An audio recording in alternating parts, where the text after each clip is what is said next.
तर आता आमचं जेवण वगैरे सर्व शॉर्ट झालेलं आहे, म्हणजे मी कमीच जेवलो. कारण की ह्याला थोडंसं जेवण आवडलं नाही. हा पण जाऊ दे, प्रसाद होता. ह्याला 5 स्टारचं जेवण हवं होतं पण ते मिळालं नाही. असं काय नाही, चला ठीक आहे, जाऊ दे, जेवण झालं. आता आम्ही गाणगापूरला चाललोय. गाणगापूर कर्नाटकमध्ये. तर आता इकडनं कर्नाटकची टॅक्सी पकडून आम्ही जाणार आहे गाणगापूरला. तर बघू आता कसा ट्रॅव्हल होतोय, मला पण नाही माहीत. आणि मी गाडीच्या पुढे बसणार आहे कारण की मला गाडीचा त्रास होतोय. आहे ना, जर सीन काय असं आपण ब्लॉग करतोय, म्हणजे पब्लिक हे सगळेच आपल्या तोंडाकडे बघत बघत चालले. मला दाखवतो पब्लिकला वाटत असतो मम्मी सारखी बोलवत असते. त्याला 5 वर्षाच्या बाळासारखं ट्रीट करायला लागली आल्यापासून, काय कळत नाहीये. जाऊ दे, आता बघू डायरेक्ट गाणगापूरच्या ह्याला भेटूया. बऱ्याच लोकांना आपल्या ब्लॉग मध्ये यायचं आहे. बॅक करून दाखवते.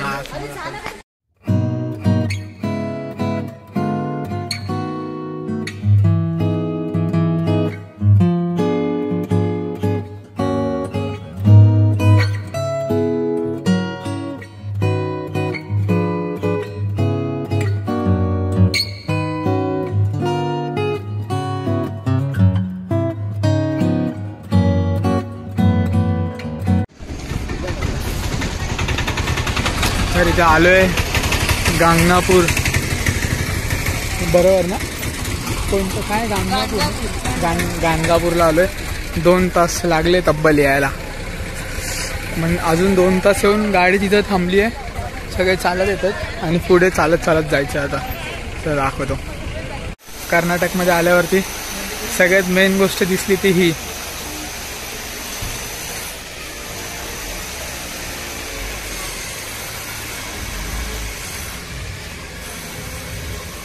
हा रोड आहे. इकडनं असं आपण बाहेर पडू आणि इकडनं छोटासा रोड आहे, या रोडने जायचं. पण ही गोष्ट बघून पाठवून पण बघा, ही गोष्ट बघून जाम भारी वाटलं. जी इकडची मेन गोष्ट बघितली ना कर्नाटकमध्ये, महाराजांचं जे लावले भारी वाटलं. मागच्या हैदराबादला गेलेलो तेव्हा पण मी हे बघितलेलं. तेलंगणामध्ये, आंध्र प्रदेश त्या साईडला पण होतं हे. या मंदिर तर अजून आम्ही शोधतोय. इकडनं अरे ते काय मंदिर, हे लोक जात आहेत त्यांच्या पाटणा चालायचं काम करायचं. हे साईबाबा, तिथे पण आत महाराजांची मूर्ती आहे.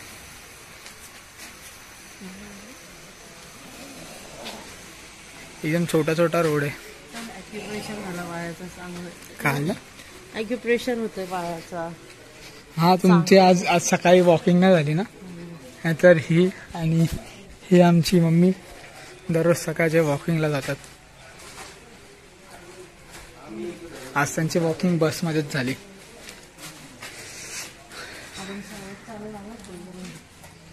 काळोख पण किती आहे, म्हणजे असं वाटतच नाही तिथे मंदिर आहे. हा सन्नाट आहे.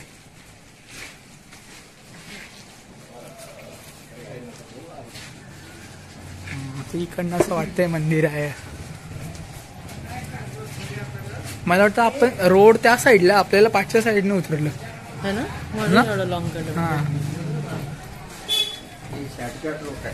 हा डायरेक्ट मंदिराकडे. गाणगापूर. हो, आता इथे मंदिराचं असं वाटतंय की मंदिर आहे.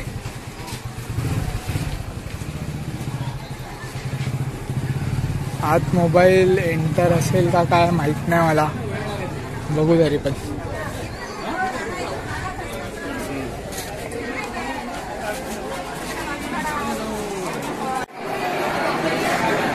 औदुंबराचं झाड आहे दत्ताचं आणि हे मंदिर असं. आत एंटर असेल मोबाईल का मला अंदाजा नाही, पण हे बाहेरचं तुम्हाला दाखवतोय. हे बघा, हे जे मेन झाड आहे औदुंबराचं, जे दत्तगुरुजीच्या खाली बसायचे ध्यान वगैरे करायला, तर हे जे औदुंबराचं झाड. चल गो. देव कुठे आहे? अरे हे काय इथं आहे, हे काय मंदिर.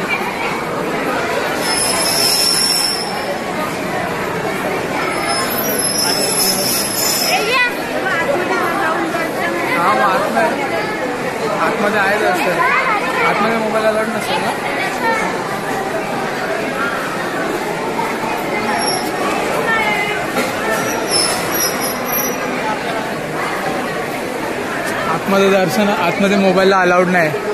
अरे तिकडनं लाईन येत आहे. मी इकडे फक्त दाखवायला आलेलो आपल्या यूट्यूबच्या पब्लिकला. बाहेर लाईन लागली आहे.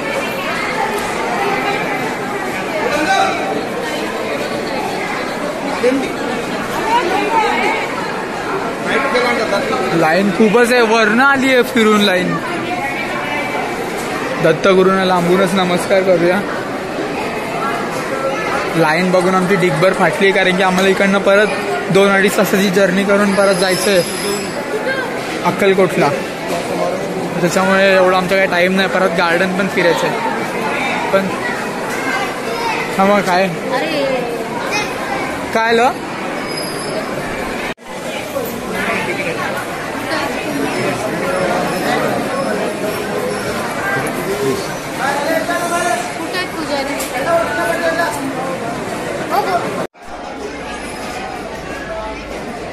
मंदिराच्या वरचं आहे.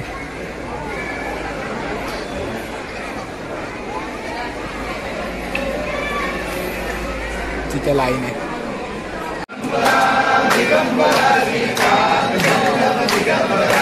दिगंबरा दिगंबरा श्रीपाद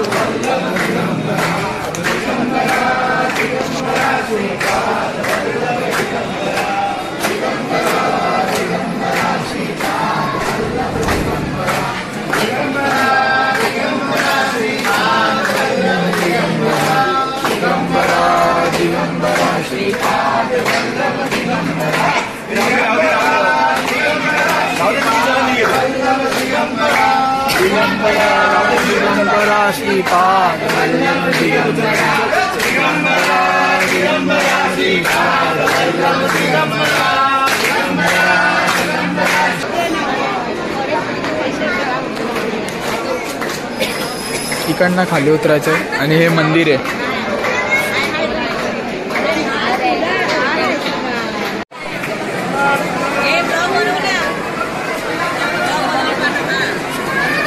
म्हणजे बांधकाम बघा काय जुनं बांधकाम आहे. बांधकामावरनं समजेल. बांधकाम एकदम खतरनाक आहे.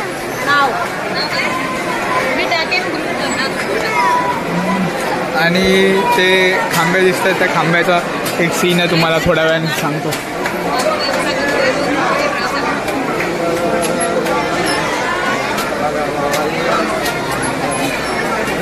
सगळ्यात जुनं बांधकाम आहे.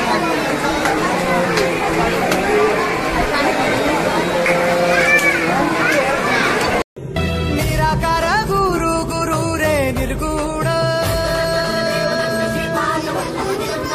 गुरु सृष्टिकर गुरु विश्वंभर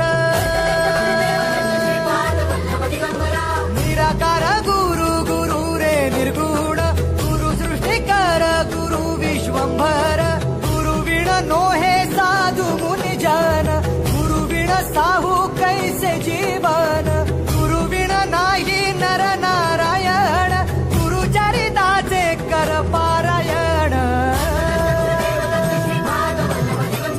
गुरु विण नाही. तर आता आपण सगळे दर्शन वगैरे करून आलोय. आता आजचा दिवस बऱ्यापैकी संपलाय. तर आता मी झोपतोय. जेवण पण इकडचं एक नंबर होतं आणि पूर्णपणे थकलोय, कारण की जी गाणगापूरची जर्नी होती 2 तास त्या गाडीत आम्ही काढलेत. म्हणजे पाठीची पूर्ण हालत खराब झाली.